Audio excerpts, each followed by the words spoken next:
بسم اللہ الرحمن الرحیم۔ السلام علیکم ورحمۃ اللہ وبرکاتہ۔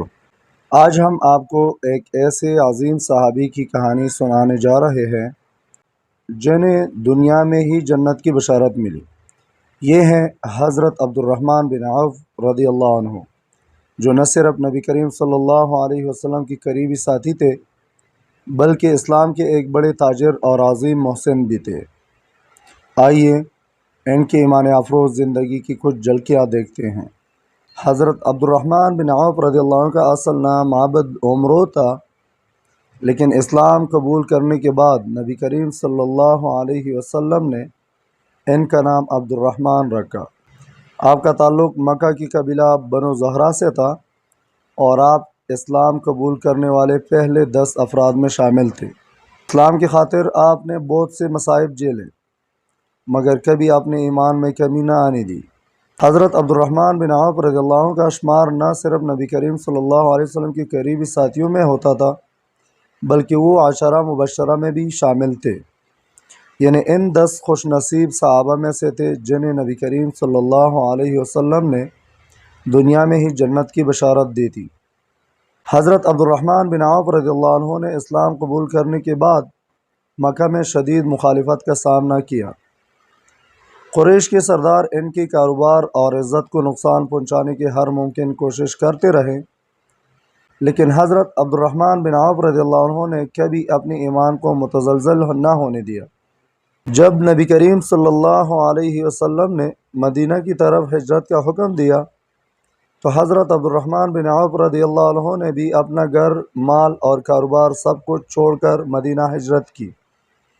مدینہ پہنچنے کے بعد نبی کریم صلی اللہ علیہ وسلم نے انہیں حضرت سعد بن ربیع رضی اللہ عنہ کا بھائی بنا دیا۔ حضرت سعد رضی اللہ عنہ ایک دولت مند انصاری تھے اور انہوں نے حضرت عبد الرحمن بن عوف رضی اللہ عنہ کو اپنی آدھی دولت اور 2 بیویوں میں سے ایک بیوی کا انتخاب کرنے کی پیشکش کی، لیکن حضرت عبد الرحمن بن عوف رضی اللہ عنہ نے کہا، اللہ آپ کے مال اور اہل و عیال میں برکت دے، مجھے صرف بازار کا راستہ دکھا دو۔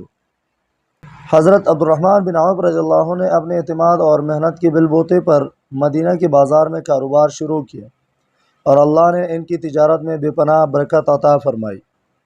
حضرت عبد الرحمن بن عوف رضی اللہ عنہ اپنی دولت کو دنیاوی عزت کے لیے نہیں بلکہ اللہ کی رضا کے لیے استعمال کرتے تھے۔ آپ نے کئی ازواج میں اپنی مال و دولت کو نبی کریم صلی اللہ علیہ وسلم اور اسلامی لشکر کی مدد کے لیے وقف کیا۔ غزوہ تبوک کے موقع پر جب مسلمانوں کو شدید مالی مشکلات کا سامنا تھا تو حضرت عبد الرحمن بن عوف رضی اللہ عنہ نے اپنا آدھا مال اللہ کی راہ میں دے دیا۔ نبی کریم صلی اللہ علیہ وسلم نے حضرت عبد الرحمن بن عوف رضی اللہ عنہ کی سخاوت اور دین کی خدمت کے جذبے کی بہت تعریف کی۔ حضرت عائشہ رضی اللہ عنہا نے ایک دفعہ نبی کریم صلی اللہ علیہ وسلم کی ایک حدیث یاد کی جس میں آپ صلی اللہ علیہ وسلم نے فرمایا تھا، عبد الرحمن جنت میں داخل ہوں گے لیکن ان کی دولت کی وجہ سے تھوڑی دیر سے۔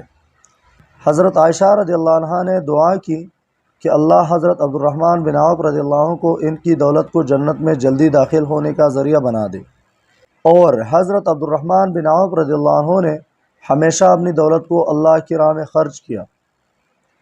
حضرت عبد الرحمن بن عوف رضی اللہ عنہ نے اپنی آخری وصیت میں زیادہ تر دولت غریبوں اور مسکینوں کے لیے وقف کر دی۔ ان کی زندگی میں سب سے بڑی کامیابی یہ تھی کہ انہوں نے دنیاوی دولت کو آخرت کے لیے سرمایہ بنایا۔ آپ نے نہ صرف مسلمانوں کی مالی مدد کی بلکہ ان کی اخلاقی اور روحانی تربیت میں بھی اہم کردار ادا کیا۔ حضرت عبد الرحمن بن عوف رضی اللہ عنہ کا انتقال حضرت عثمان رضی اللہ عنہ کے دور خلافت میں ہوا۔ آپ کو جنت البقیع میں دفن کیا گیا اور آپ کی موت مسلمانوں کے لیے ایک عظیم نقصان تھی، لیکن آپ کی زندگی سخاوت اور ایمان ہمیشہ کے لیے مسلمانوں کے دلوں میں زندہ رہے گی۔ حضرت عبد الرحمن بن عوف رضی اللہ عنہ کی زندگی ہمیں یہ سکھاتی ہے کہ دنیا کی دولت اور عزت وقتی ہیں، اگر انہیں اللہ کے رضا کے لیے استعمال کیا جائے تو یہی دنیاوی چیزیں ہمیں آخرت میں کامیاب کر سکتی ہیں۔ حضرت عبد الرحمن بن عوف رضی اللہ عنہ کا کردار ایک روشن مثال ہے کہ کیسے ایک انسان اللہ کی محبت میں دنیا اور آخرت دونوں میں کامیاب ہو سکتا ہے۔ حضرت عبدالرحمن بن عوف رضی اللہ عنہ کا کردار ایک روشن مثال ہے کہ کیسے ایک انسان اللہ کی محبت میں دنیا اور آخرت دونوں کو کامیاب بنا سکتا ہے۔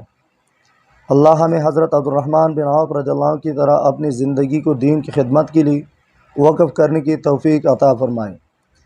یہ تھی حضرت عبدالرحمن بن عوف رضی اللہ عنہ کی ایمان افروز زندگی کی کہانی۔